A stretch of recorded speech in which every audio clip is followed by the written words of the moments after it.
Matapos ang confrontation ni Akira at Uzuki na kung saan ay nag-take over nga ang Takamura persona, ay ngayon nire-review na natin ang chapter 243 and 244 ng Sakamoto Days ay sa wakas, mawitness na natin ang isang napaka-thrilling at napakatinding death match ni Akira at Takamura na isang intense talaga na bakbakan na may halong sorpresa. Kaya naman, this is Mr. American at huwag na natin patagalin pa, let's go! Nagsimula ang chapter dito sa persona ni Takamura na nagsasalita ng mga gibberish words habang si Akira ay naghahanda at nakafocus na sa kanya. Dito naman kay Kanaguri ay sabi niya rito na action, in which ay dito na nag-clash itong dalawa na sabi sisipan ni Akira na dapat ay di raw talaga niya aalisin ang kanyang atensyon dito sa kanyang kaharap ngayon, na kailangan niyang maghanap daw ng pinakamainam na daanan. At dito na nga nag-appear ang pathway of killing sa dibdib ni Uzuki na sabi sisipan ni Akira na nakita na raw niya. Subalit nang gagawa na sana siya ng isang move ay biglang nasaksak at nahiwa ng persona ni Takamura ang mukha ni Akira at lumabas talaga ang napakaraming dugo sa mukha nito. Subalit ang attacking yan ay isa lang palang vision ni Akira na kung sumugod pala siya kanina ng ilang sentimetro lang ay paniguradong ito raw pala ang mangyayari sa kanya na in an instant ay patay daw talaga siya. Kaya masama raw talaga ito. Wala raw opening na nakikita niya ngayon kay Uzuki na ngayon may kita ang napakasamang tingin ng persona ni Takamura kay Akira. Bakit na napakaba naman ng gusto kay Akira na sabi sa kanyang isipan na isa raw talaga siyang hangal na simula pa nung una ay dapat na tinanggap niya na lang daw ang pagkamatay ni Rion. Subalit dahil sa masaya raw sana siya noon habang iniisip na makakausap niya muli si Rion ay doon daw niya sinubukan sanang intindihin si Uzuki. Sabay dito na nga sumugod si Akira. Nagulat naman si Kanaguri na sabi sa isipan ni Akira habang papasugod na sinusubukan daw sana niya makawala noon sa realidad at mamuhay na lang sa kanyang imahinasyon na binuo niya. Maya pa ay nagtagumpay naman si Akira na masugatan si Uzuki. Nasabi pa sa isipan ni Akira na ngayon ay marami na raw inosenteng tao ang namatay dahil mahina raw siya noon. Kaya responsibilidad niya raw ito na kailangan daw niyang patayin ngayon si Uzuki. At ngayon ay di na raw talaga siya sasablay. Maya pa ay may kita naman si Kanaguri na naiinis sa kanyang footage nitong laban. Nasabing masyado raw bland at walang kabuhay-buhay ang background. Kaya na may binaling nito ang kanyang atensyon sa isang lalaki na papapunta sana sa reception hall, dala-dala ang isang malaking cake.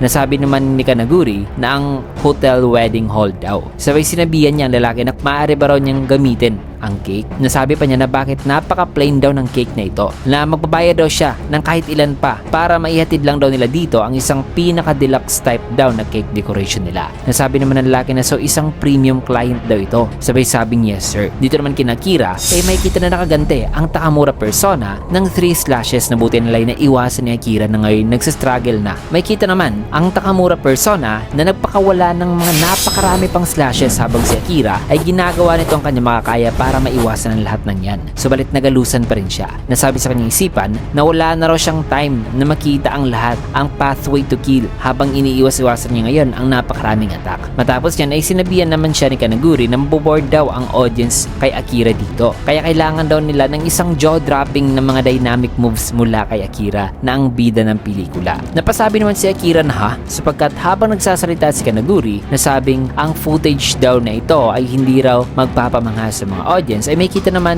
ang Takamura persona na papaatake na. Kaya itinabi ni Akira si Kanaguri na sabing umalis ka nga rito. Sabay hinawakan ni Akira ang kamay ni Uzuki at nilihis ang atake nito dito sa napakalaking cake na ngayon na cut in half. Dahil sa eksenang to ay napasabi naman si Kanaguri na yan, ganyan nga Akira, kau lumaban ka hanggang kamatayan. Maya pa ay umatake na naman ang Takamura persona kaya umatras muna si Akira. May kita na nahihirapan na ngayon si Akira sa pag-iwas sa mga atake nito. Nakita naman ng mga tao ang live stream dito sa laban ni Akira. Gawa ng pag-video ngayon ni Kanaguri na sabi ng isang lalaki na may isang babae raw at itong si X ng bagong JEA ang nagpatayan ngayon na isang napakatinding laban daw ito sapagkat may kita na tumagos sila sa wedding hall. Bagay na ikinagulat ng mga tao dito habang itong dalawa ay nakafocus pa rin. Dahil dito sabi sa isipan ni Kanaguri na ito raw ang bagay na matagal niya na raw hinihintay sa loob ng napakaraming taon na ang makapag-deliver daw ng napaka-intense na documentary directly sa mga manonood na walang ni sino raw ang nakakalam sa kung sa paanong paraan daw ito magtatapos, na ito raw talaga ang ultimate cinematic experience na nakaset na raw ang stage at ang mga actors daw niya dito sa kanyang palabas ay naka-engage na raw talaga. Kaya ang tanging bagay niya na lang daw na pwedeng gawin dito ay ang kunan ng camera ang lahat ng to na dapat ay pakita raw ni Akira Akaw sa kung ano pa raw ang kaya nito. Natitignan daw niya sa kung gaano raw kalakas itong si Akira. Maya pa ay naghanda na nga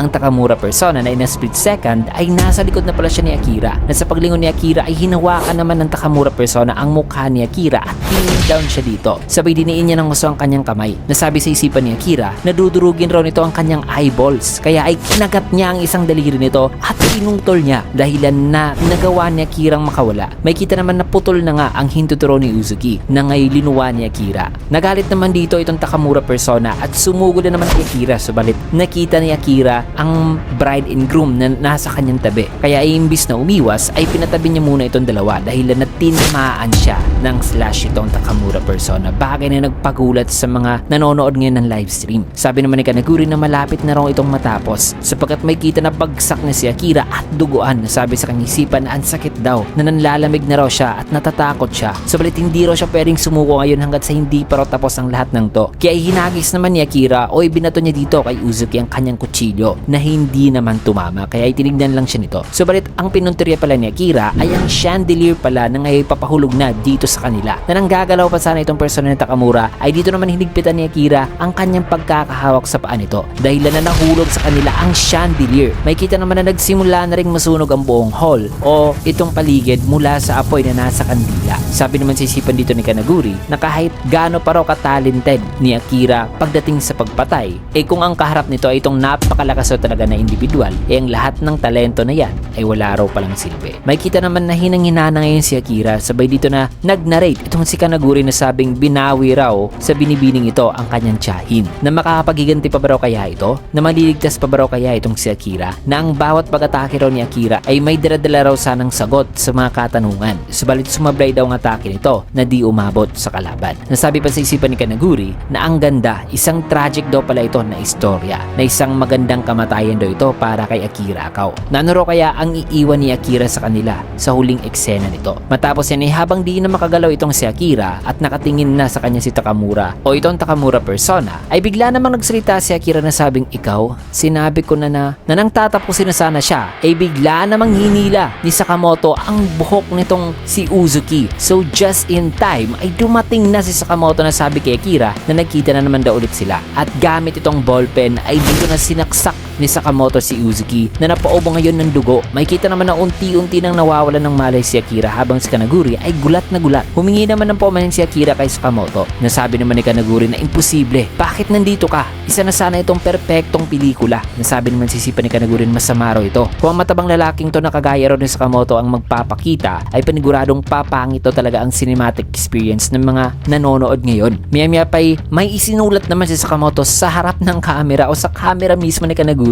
Nasabi pa ni Kanaguri na, hoy, ano ba yung sinusulat mo dyan? Nagulat naman ang mga nanonood ngayon ng live stream. Nasabi naman ni Kanaguri na kahit kakagamit lang daw ng ballpen nito, ay napaka-smooth pa rin daw ang pagkakasulat nito. Inuch ay dito na nga nag-promote sa Sakamoto nitong hawak-hawak niya na tinatawag niyang ang killer ballpoint pen daw, na ngay available na raw sa mga Sakamoto store na malapit sa mga neighborhood nila. Dahil dito ay sumigaw naman si Kanaguri na sabing, walang hiya ka, inistorbo mo pa ang pelikula ko dahil lang sa paglalagay mo ng iyong produkto. So grabe, napakatinding bakbakan ang nangyari, at mas titindi pa yan dahil ngayon na nandito na ang ating bida. At saka si Kanaguri ay galit na galit rin na maaaring sasabak na rin ito sa laban. At matutungyan lang natin ang kasunod sa eksenang ito sa susunod na chapter, kasi dito mo natin tatapusin ng video sa last panel na ito. Kaya may kung gusto nyo yung video, kinigit a like, comment, follow, subscribe na rin for more videos like this. Maraming salamat and see you guys again on my next video.